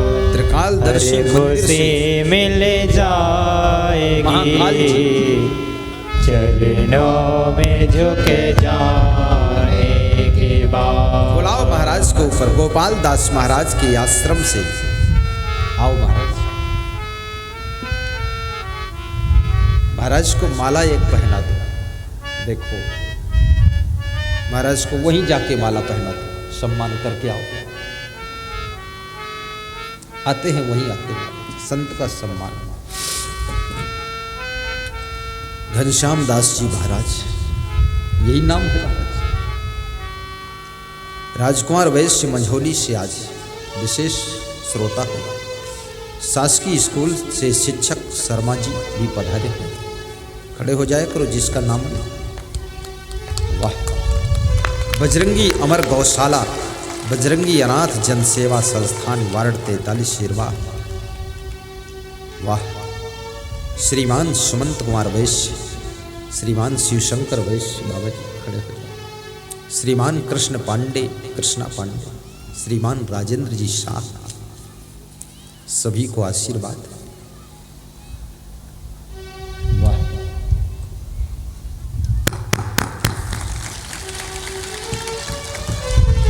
ये लाल कुर्ता वाले जो दिख रहे ना, ये हनुमान जी का कलर है। आप जब मेरे आश्रम गए छत्तीसगढ़, मैं वहीं था। एक महात्मा और उसको भी पहना, तो मैंने देखा इनको, तो मैंने कहा मैं भी ब्रह्मचारी हूँ, हनुमान जी भी ब्रह्मचारी हैं और उन्हीं के कलर में आए हैं, तो इनके यहाँ हमें जाना चाहिए। तो वहीं मैंने कह दिया मैं आपके सिंगरौली आऊँगा और मुझे यहाँ लाने वाले यही लोग। तो 10-12 लोग गए थे, आमंत्रण देकर आए। गौशाला है इनके पास, बजरंगी अनाथ जन सेवा संस्थान गौशाला। मैं चाहूंगा, अभी इसमें 10-20 सदस्य हैं इनके साथ, ये गौशाला को बड़ा रूप प्रदान करने के लिए हम सभी मिलकर गौभक्त बन जाएं। अपने घर घर में 1-1, 2-2, 4-4 गायें पालें, क्योंकि गाय जहां रहती है, गाय के गौमूत्र से, गाय के गोबर से विषाणु, कीटाणु, बैक्टीरिया, वायरस, ये कोरोना वायरस भी खत्म हो जाता है। ये गाय कोई साधारण पशु नहीं है, ये तो गौ माता है, राष्ट्र माता है गाय। और गाय का जो घी होता है, घी का जो दीपक जलता है, उससे कई टन ऑक्सीजन तैयार होती है। इसलिए जो ये सुबह शाम हमारे हिंदू धर्म में पूजा पाठ में आरती का दीपक जलाते हैं, तुलसी के सामने खड़े होकर थोड़ा जल अर्पण करते हैं, इससे बहुत ऑक्सीजन मिलती है। ऑक्सीजन जीवनदायिनी है। तुलसी का पौधा निरंतर ऑक्सीजन देता है, रात में बहुत ऑक्सीजन देता है। पीपल का पेड़, उसकी पूजा हम लोग करते हैं, ब्रह्म बाबा उस पर रहते हैं, 24 घंटे ऑक्सीजन देता है। और गौ माता समस्त कार्बन डाइऑक्साइड को खत्म करती है। गौ माता का ध्यान भी करो और उसकी सेवा के लिए अल्पदान बजरंगी गौशाला में जाकर साल में 1-2 बार कर दिया करो।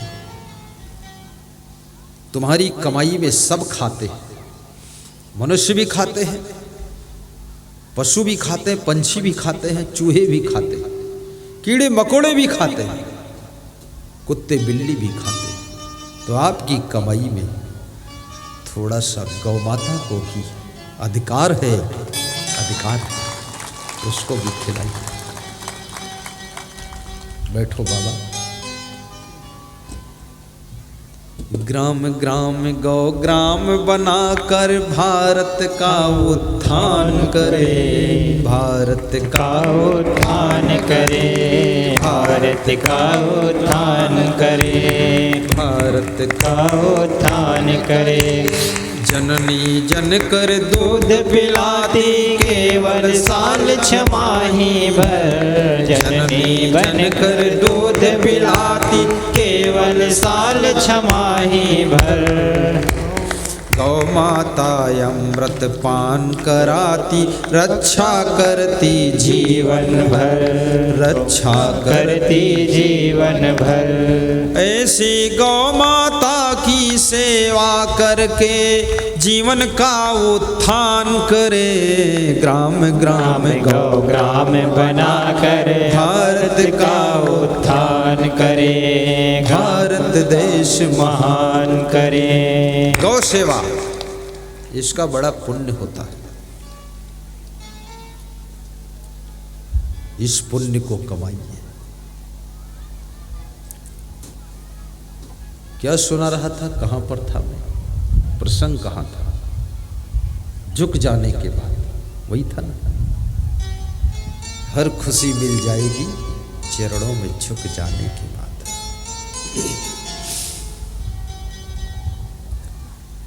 हर खुशी मिल जाएगी चरणों में झुक जाने के बाद। फूल से पूछो कि तुम पे आई है कैसे बहार। गुलाब के फूल से पूछा गया, इतनी बहार, इतनी सुंदरता, इतनी खूबसूरती, इतनी सुगंध कैसे आई, कहाँ से आई? तो गुलाब का फूल मुस्कुरा कर कहता है कि मेरी सुंदरता को देखकर खुश हो रहे हो, लेकिन ये भी पूछो, इसके लिए बड़ी तपस्या करना पड़ा। कोई आदमी को जब तुम धनवान देखते हो, ऊंचे पद पर देखते हो, तो तो सोचते वाह क्या बात। लेकिन ये उससे पूछो कि इतनी ऊंचाई पर पहुंचे कैसे।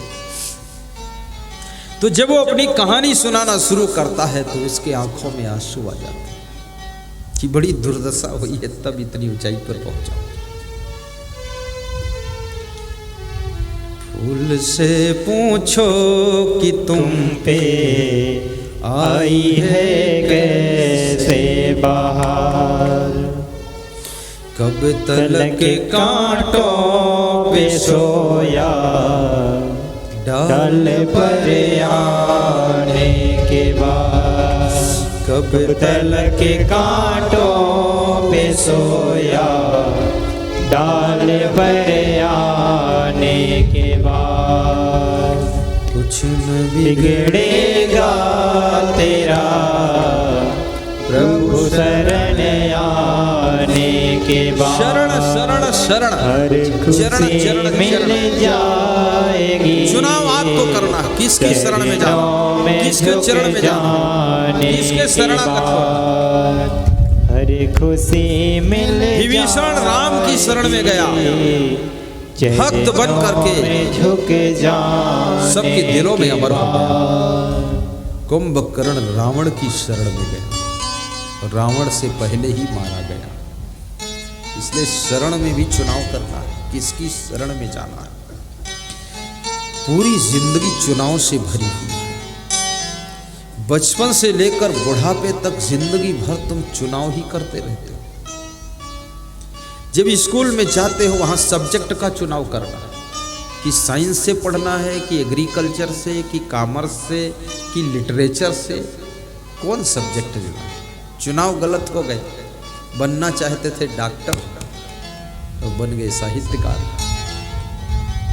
चुनाव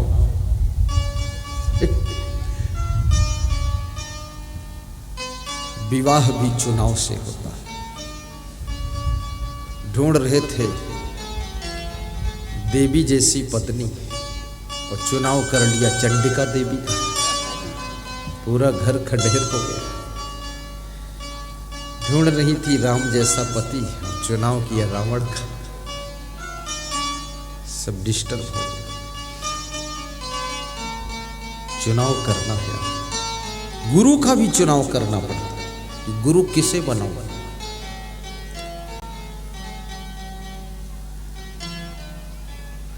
ठीक ठाक गुरु मिलना चाहिए, गुरु के गुण उसमें देख लो, परख लो, जांच लो। और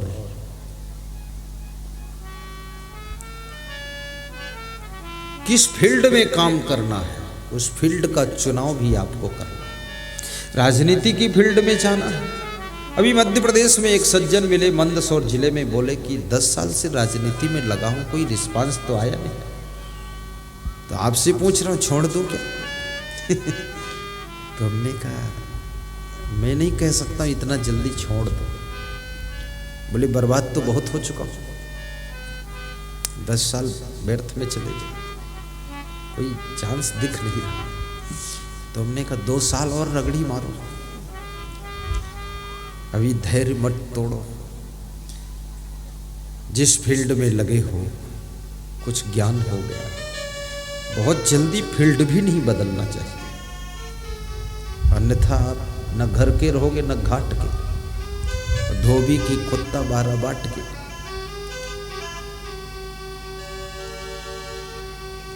सोच समझ, समीक्षा समारंभ हो, सोच समझ कर डिसीजन लीजिए।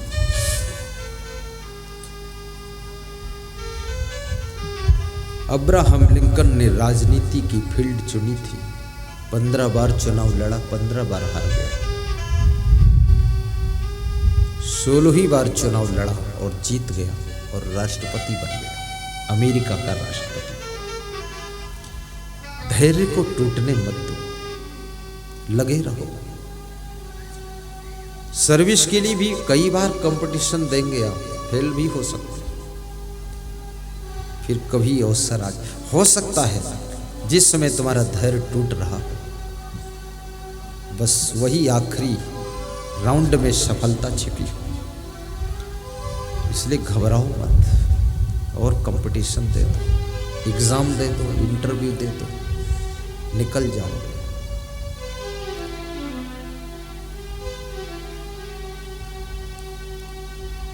जीवन में चुनाव सही करने की कला आ गई, जीवन के दुख दूर हो जाएंगे। मकान कहाँ बनाना है इस बात का भी चुनाव आपको करना है। गलत लोगों की पड़ोस मकान बना दोगे, जीवन में शांति नहीं पाओगे।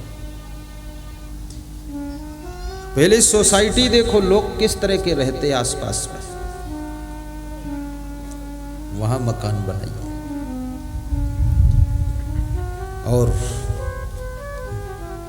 विधायक का चुनाव, सांसद का चुनाव भी आपको करना है, सरपंच का चुनाव, पार्षद का चुनाव भी करना है।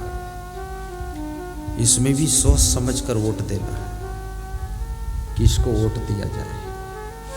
साधु का चुनाव भी तुमको करना है, किस साधु को लाकर प्रवचन करवाएं। साधुओं की कमी नहीं है, भारत देश में साधु भी बहुत है, उसमें से तुमको छांटना पड़ेगा, चुनाव करके लाना पड़ेगा।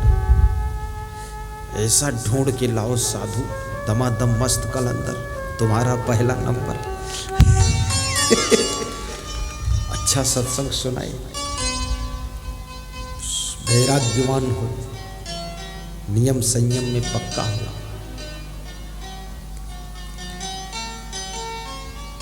तो आज का प्रसंग मैंने लिया था, श्री कृष्ण से अर्जुन पूछते हैं कि शांति कैसे मिलेगी भगवान, जो सबको चाहिए वही प्रश्न है आज। श्री कृष्ण कहते हैं जब तक आत्मज्ञान नहीं होगा तब तक शांति की बात करना भी फालतू है। आत्मज्ञान होना चाहिए। मैं कौन हूं? मैं शुद्ध बुद्ध चैतन्य स्वरूप अजर अमर अविनाशी आत्मा हूं। शरीर नश्वर है, वासना बंधन है, कामनाओं की जाल में फंसा हुआ जीव बेचारा हो जाता है, लाचार हो जाता है। अपने स्वरूप का चिंतन करो। कृष्ण कहते हैं दुखेश अनुद्विग्न मनः सुखेश विगत अस्पृहा वीतराग भय क्रोधा स्थित धीमि उच्यते। जो दुख के आने पर भी दुखी ना हो, सुख के आने पर और सुख मिले इसकी कामना ना हो, और जिसने क्रोध और भय को और राग को जीत लिया है वो स्थित प्रज्ञ हो जाता है, अर्थात वह व्यक्ति सदैव शांति प्राप्त करता है। दुख के आने पर भी दुखी ना हो, धन की हानि भी तुमको दुखा न सके, अपमान भी तुमको रुला न सके, सम्मान तुमको कहीं फंसा न सके, अभिमान तुमको डिगा ना सके, वह व्यक्ति शांति को प्राप्त करता है। जिसके अंदर सम्मान की भूख नहीं है, अभिमान का स्थान नहीं है और अपमान की चोट घायल नहीं कर पाती है, वो स्थित प्रज्ञ हो जाता है। क्योंकि तुम तो वही हो, जैसे हो तैसे हो, वही हो। कई जगह तुम्हारा सम्मान होगा और कई जगह लोग तुम्हारा अपमान भी करेंगे। तुम बदले नहीं हो, तुम वही हो, लेकिन अपनी अपनी समझ से लोग करेंगे। सम्मान में मन फूलने न पाए, अपमान में मन दुखी न होने पाए, और मन के अंदर अभिमान आने न पाए। हनुमान जी में ये गुण था। हनुमान जी राम जी के पास बैठते थे तो मुस्कराते रहते थे, हाथ जोड़कर। ज़्यादातर हनुमान जी हाथ जोड़कर बैठते थे, साइड में और पीछे बैठते थे। ऐसा नहीं कि नल नील अंगद को ढकेल के आगे बैठ जाए, ऐसा हनुमान जी नहीं करते थे। क्योंकि हनुमान जी सोचते थे संगठन में भी सहयोग करना चाहिए। कि भगवान राम को इतनी ज़्यादा जिम्मेदारी मत दो, सब जुड़े रहेंगे। जब सीता का पता लगाना था, जामवंत ने कहा, क्यों चुप साध रहा हनुमाना? हनुमान चुप क्यों बैठे? आप बोलो ना कि मैं जाऊंगा। हनुमान ने कहा कि ये कहना कि मैं जाऊंगा, मैं पता लगाऊंगा, ये अभिमान हो जाएगा। प्रभु की आज्ञा होगी तो चला जाऊंगा। राम ने आज्ञा दिया हनुमान को। तो हनुमान जी ने कहा, मैं अकेले नहीं जाऊंगा, कुछ हमारे साथी भी साथ में जाना चाहिए। तो साथियों ने कहा, ये तो उड़ के चले जाएंगे, हम लोग समुद्र में डूब जाएंगे, हम कैसे जाएंगे? तो इनके साथ कैसे जाएंगे? बोले नहीं नहीं, हमारे साथ भगवान के यहाँ से चलो आप। साथ में कई लोग गए। समुद्र किनारे जब पहुँचे, हनुमान जी ने कहा, यहीं बैठो, अब मैं अकेले जाता हूँ। तो तब तक बैठे रहना जब तक मैं वापस लौट कर ना आ जाऊँ। तो साथियों ने कहा, लौटने में शंका है कि? अरे बोले, तर्क मत करो, चुपचाप बैठो। हर बात में तर्क नहीं करना चाहिए, इतना समझाने का टाइम नहीं है। तुम क्यों में अगर बगर हर समय करते हो? डायरेक्ट मान लो। तो हनुमान जी कहते, यही रहना, जाना मत, मैं आऊँगा, साथ में चलो। साथियों ने कहा, यहाँ खारी पानी है समुद्र का, नमकीन पानी पीने लायक नहीं है, यहाँ बैठने से फायदा क्या? हम आपको कुछ मदद तो कर नहीं सकते वहाँ लंका में। बोले फिर वही बात, तर्क मत करो, यहीं बैठो। हनुमान जी अकेले गए, लंका में जो करना था किया। सीता की खोज किया, विभीषण से मिलन किया, सारी CID लिया, पता लगाया कौन रास्ता किधर क्या है। संकट आया, लंका में आग लगाया, फिर भाग कर आए। साथियों को नमस्कार किया और कहा, अब साथ साथ भगवान के पास चलो। तो साथियों ने कहा कि ये फालतू यहाँ बिठाया, हमको इतना कष्ट हुआ, तकलीफ हुई। तो उन्होंने कहा, नहीं चलो। तो भगवान के सामने पहुँचे तो भगवान ने सबको आशीर्वाद दिया कि धन्य हो तुम, वानर सेना, रीछ सेना, भालू सेना, इस सेना के सेनापति सब धन्य हो। लंका का समाचार ले आए, सबको आशीर्वाद। तो राम ने कहा कि सब लोग गए थे क्या? बोले नहीं। हनुमान जी ने कहा, मैं इसलिए इनको ले गया था कि काम करके जब लौटूं तो इनके साथ में लौटूं, ताकि जो भी इस कार्य का सम्मान मिले वो हमारे साथियों में भी बट जाना चाहिए, अकेले हमको सम्मान नहीं मिलना चाहिए। जो अपने सम्मान को बांटना जानता है, अपने आदर को भी वितरण कर देता है। जाएंगे TI साहब? जाएंगे, आज्ञा है आपके लिए। बहुत सत्संग सुना आपने, पूरा सुना, आशीर्वाद।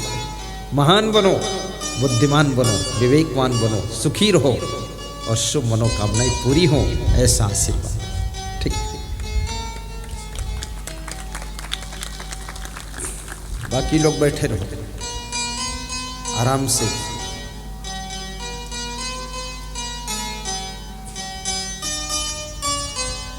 श्री गुरु चरण सरोज रजे, निज मन मुकुर सुधार। वर्णो रघुवर विमल यश, जो दायक फल चार। बुद्धिहीन तनु जानिके, सुमिरो पवन कुमार। बल बुद्धि विद्या देहु मोहि, हरहु कलेश विकार। पवन तनय संकट हरण, मंगल मूर्ति रूप। राम लखन सीता सहित, हृदय बसौ सुरभूप। बोलिए सद्गुरु भगवान की जय। ध्यान को एकाग्र करें, सीधे बैठ। साहिब बंदगी बोलो, थोड़ा मुस्कुराओ कि बहुत थक गए हो तुम। मैं तो नहीं थका हूँ, मैं सत्संग करता हूँ तो और ताज़ा हो जाता हूँ। हाँ, थकान वकान नहीं आती है, नींद आती है और कुछ नहीं। क्या थकना है,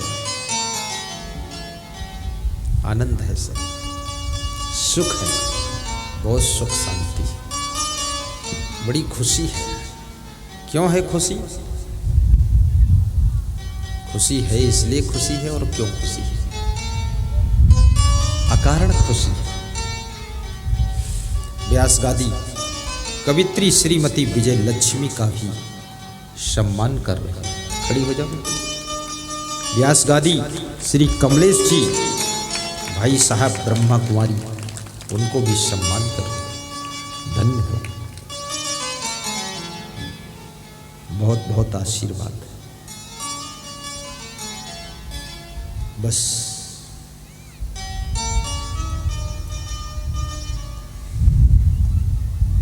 श्रद्धवा लभते ज्ञानम तत्परः संयतेन्द्रिय ज्ञानम लब्ध्वा पराम शांतिम अचिरेण अधिगच्छति। श्री कृष्ण कहते हैं श्रद्धावान को ज्ञान प्राप्त होता है। जिसे ज्ञान प्राप्त होता उसकी पहचान होती कि उसकी इंद्रियां उसके बस में रहती है और धार्मिक कार्यों के लिए वो तत्पर हो जाता है। और कृष्ण कहते हैं अर्जुन, फिर उसे शांति और प्रसन्नता की प्राप्ति होती है। ज्ञान से ये लाभ है। जिस को ज्ञान हो जाता है, आत्मज्ञान, फिर दुखी नहीं होता, किसी की मृत्यु से भी वो घायल नहीं होता। समझता है संसार मृत्युलोक, यहां कोई अमर नहीं है। इस लोक का नाम ही मृत्युलोक। यहां जो भी जीवित दिख रहे हैं ये सब मरने के लिए जी रहे हैं। मृत्यु के घाट पर धीरे धीरे पहुंचते जा रहे हैं। लेकिन मरने के बाद भी जिसके कार्य, जिसका नाम, जिसका यश हजारों साल तक अमर रहे, ऐसी भी कुछ आत्माएं होती हैं। तुम अजर अमर अविनाशी हो, आपका जीवन मंगलमय हो, ऐसी मैं शुभकामना करता हूं। और घुटनों पे हाथ रख लो, पहली अंगुली अंगूठा जोड़ लो, 3 उंगलियां फैला लो, रीढ़ को सीधा करो, सत्संग विसर्जन का मंत्र भी बोलो। सर्वे भवन्तु सुखिनः, सर्वे सन्तु निरामयः, सर्वे भद्राणि पश्यन्तु मा कश्चित् दुःख भाग् भवेत्। सुखी बसे संसार सब, दुखिया रहे न कोई, ऐसी मेरी भावना पूर्ण करो प्रभु सो। शांति शांति शांति। 1 मिनट ध्यान कर लीजिए, नैन बंद कर लीजिए, कोई हलचल ना करना, चंचल ना होना, सीधे बैठ जाओ, 1 मिनट का ध्यान करो, बिल्कुल सीधे। लंबी सांस खींचकर फेफड़ों में भरो।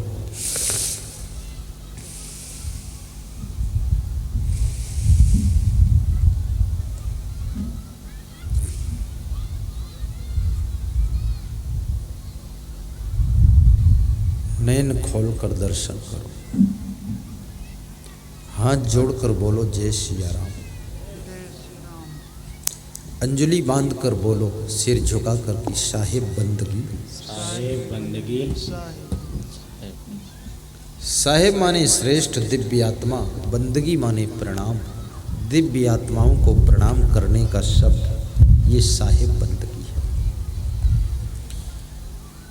पूर्व पार्षद श्याम बिहारी वैश्य ऊपर आ जाए, वर्तमान पार्षद श्री रजनीश पांडे ऊपर आ जाए। इनके पवित्र हाथों से कुछ लोगों को सम्मान पत्र दिया जाएगा। जिनका नाम बोलूंगा वो फट से ऊपर आ जाएंगे। आप देखते रहना, ये वह दानवीर हैं जिन्होंने हरिद्वार कुंभ मेला के लिए लाखों तीर्थ यात्रियों के महाभंडारा के लिए दान दिया।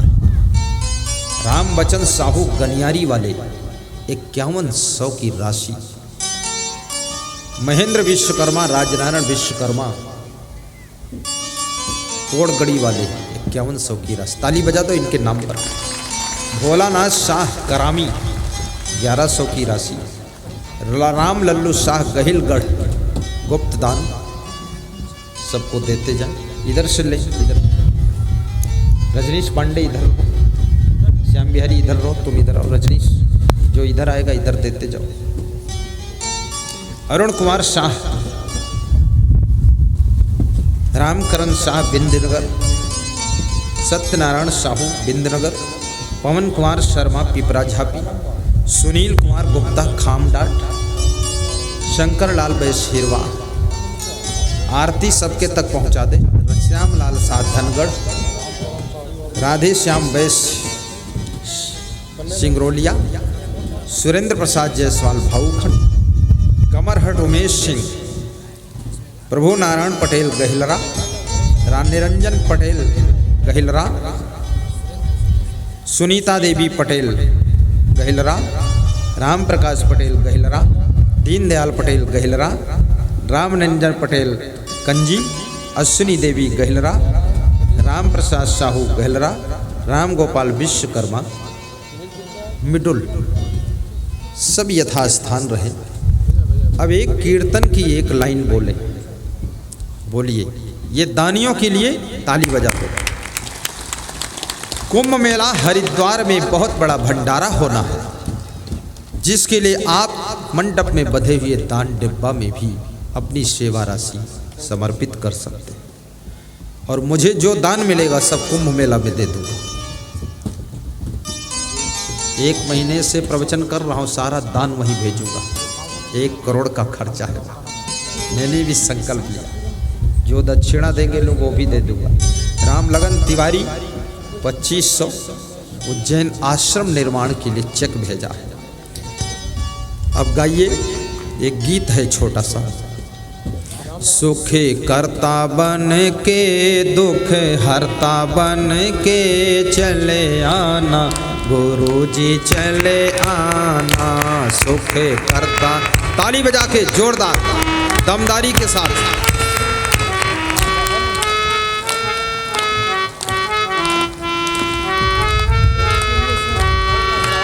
कभी राम बन के कभी श्याम बन के चले आना, गुरुजी चले आना। कभी राम बन के कभी श्याम बन के राम नारायण पटेल स्पेशल मेरे लिए चावल लाए। चले आना। राम निरंजन पटेल गहिलरा वाले। करता बन के दुख हरता बन के चले आना, गुरुजी चले आना। चले आना, गुरुजी चले आना। कभी राम बन के कभी श्याम बन के चले आना, गुरुजी चले आना। कभी राम बन के कभी श्याम बन के चले आना, प्रभु सिंगरौली बैठन के फोटोग्राफर स्टूडियो वाले तुम 1100 की राशि नगद कुंभ मेला के लिए प्रदान किया। कल गुरुमंत्र भी लिया है, 2100 की राशि दिया में आना। कभी बुद्धि साथ लेके बुद्धि साथ लेके चले आना, गुरुजी चले आना। शुद्धि साथ लेके बुद्धि साथ लेके चले आना गुरुजी चले आना। कभी राम बन के, ताली बजाकर गाइए, कीर्तन है प्रभु का। चले आना प्रभु जी चले आना। कभी राम बन के कभी श्याम बन के चले आना प्रभु जी चले आना। तुम्हें कृष्ण रूप में आना, तुम्हें कृष्ण रूप में आना। राधा साथ लेके मुरली हाथ ले, जोर से चले आना प्रभु जी चले आना। राधा साथ लेके मुरली हाथ लेके चले आना प्रभु जी चले आना। कभी राम बन के कभी श्याम बन के चले रविनंदन शाह गुरु जी चले हिरवाह वाले। आज पूरा प्रसाद जो बटा था यहाँ, वो मूंगफली दाना और इलायची दाना उनकी ओर से था। 1 किलो काजू 1 किलो किशमिश गुरुदेव के लिए अलग से दिया है, और 1100 नगद हरिद्वार कुंभ के लिए दिया है। और गुरुदेव को दक्षिणा बिल्कुल नहीं दिया है कि काजू खाओ सुखी रहो, दक्षिणा नहीं दूंगा। कभी राम बन के कभी श्याम बन के चले आना गुरुजी चले आना। कभी राम बन के कभी श्याम बन के चले आना गुरु जी चले आना।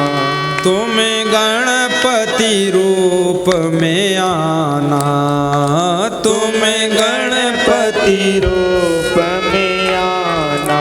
रिद्धि साथ लेके सिद्धि साथ लेके चले आना प्रभु जी चले। रजनीश पांडे 11,000 कुंभ मेला के लिए, श्याम बिहारी बैसपुर पार्षद 5100, 1 कुंटल 24 किलो चावल कुंभ मेला के लिए। गुरु जी चले आना कभी राम बन।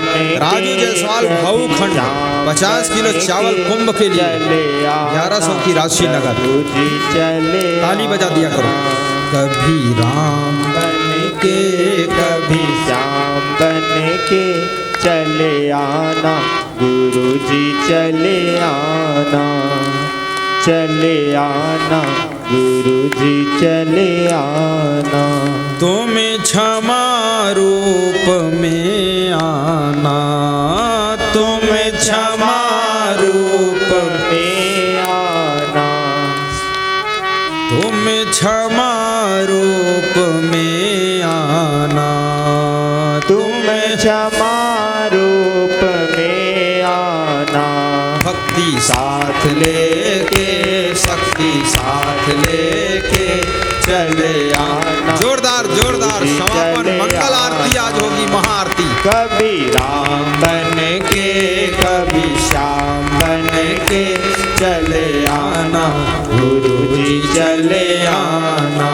कभी राम बन के पिंटू साहब सिंगरौली बन कुंभ मेला के लिए चले आना गुरु जी चले। मनोज कुमार सैन सिंगरौली 1100 का दान कुंभ मेला के लिए पर्चा भर के आ गया। संतोष कुमार साहब तुम राम रूप हिरवा से 1100 की राशि कुंभ मेला के लिए। तुम राम रूप में आना। धनुष हाथ लेके सीता साथ लेके धनुष हाथ लेके चले आना प्रभु जी चले आना। कभी राम बन के कभी श्याम बन के चले आना प्रभु जी चले आना। आज हमारे आपके बीच में कवि भी आए हैं, कवित्री श्रीमती लक्ष्मी विजय लक्ष्मी देवी। आ जाए विजय लक्ष्मी जी, ऊपर आ जाए। और एक कवि और है रघुनाथ जी, तुम भी ऊपर आ जाओ। और एक कवि और है ये 1100 की राशि भी दान दिया है। पवन कुमार शर्मा शिक्षक, हायर सेकेंडरी के शिक्षक हैं, लेखक भी है, पिपरा झांपी वाले, वो भी ऊपर आ जाओ। आज एक इनकी छोटी छोटी कविता देखो, कवि लोग ज्यादा टाइम नहीं लेंगे। एक कवि का टाइम कितना कितना कितना, जितना जितना उतना उतना बस क्योंकि कोई डिस्टर्ब ना हो प्रोग्राम, क्योंकि खीर पूड़ी भी खाना है और वहाँ साहित्य भी खरीदना है, लोगों को आयुर्वेदिक दवाई भी लेना है।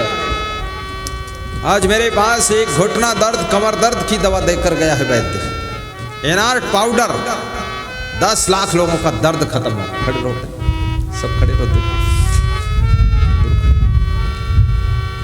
बहुत अच्छा दिया, एक तेल मालिश दिया। ये संत मेरा एक दिन आया तो उठ नहीं पा रहा था, तो मैंने कहा क्या हुआ? बोले शाम सही था, सुबह न जाने क्या हुआ, आपकी दुआ क्या हुआ। तो मैंने कहा ये तेल मालिश कर, तो मालिश किया, आधा आराम मिला।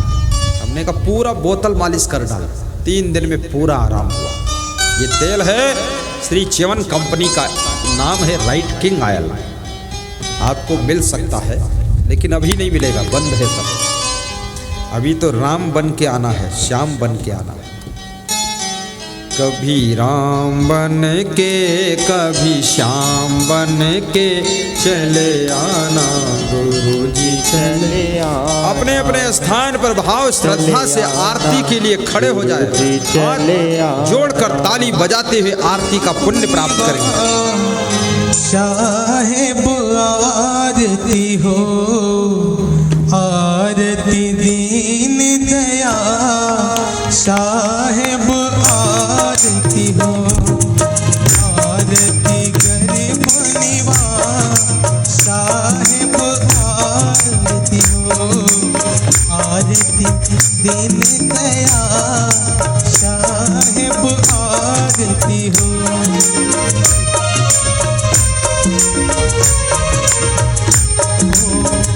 ज्ञान आधार विवेक की बातें, ज्ञान आधार विवेक की बात, सूरज ज्योति जहाँ जाओ, साहेब आरती हो, आरती गरीब निवास, साहेब आरती हो।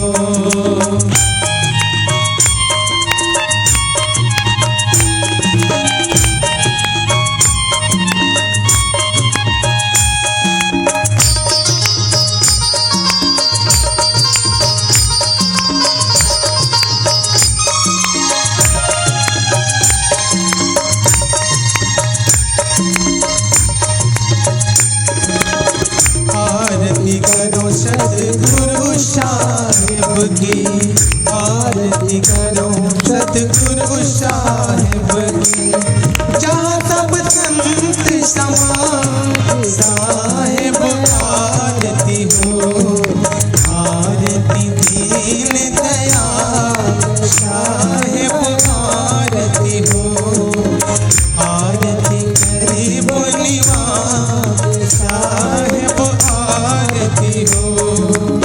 दरस परस गुरु चरण शरण भयो, दरस परस गुरु चरण शरण भयो, टूट गयो यम की प्यास, साहेब आरती हो, आरती दीन दया, साहेब आरती हो, आरती गरीब निवास, साहेब आरती हो।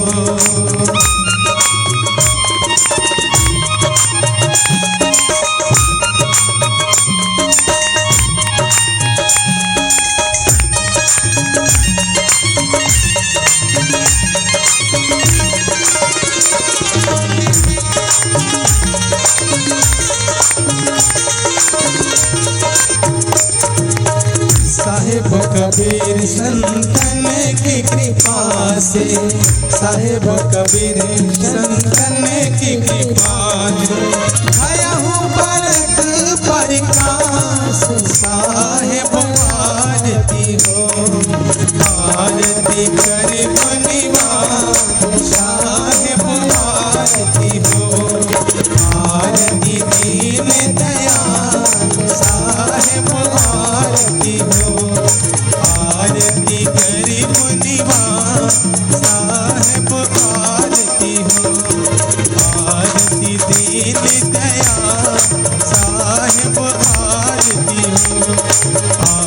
आरती गरीब निवाज साहेब आरती हो। बोलिए सद्गुरुदेव की जय। गुरुर्ब्रह्मा गुरुर्विष्णु गुरुर्देवो महेश्वरा गुरुर्साक्षात् परब्रह्म तस्मै श्री गुरुवे नमः। तस्मै श्री गुरुवे नमः।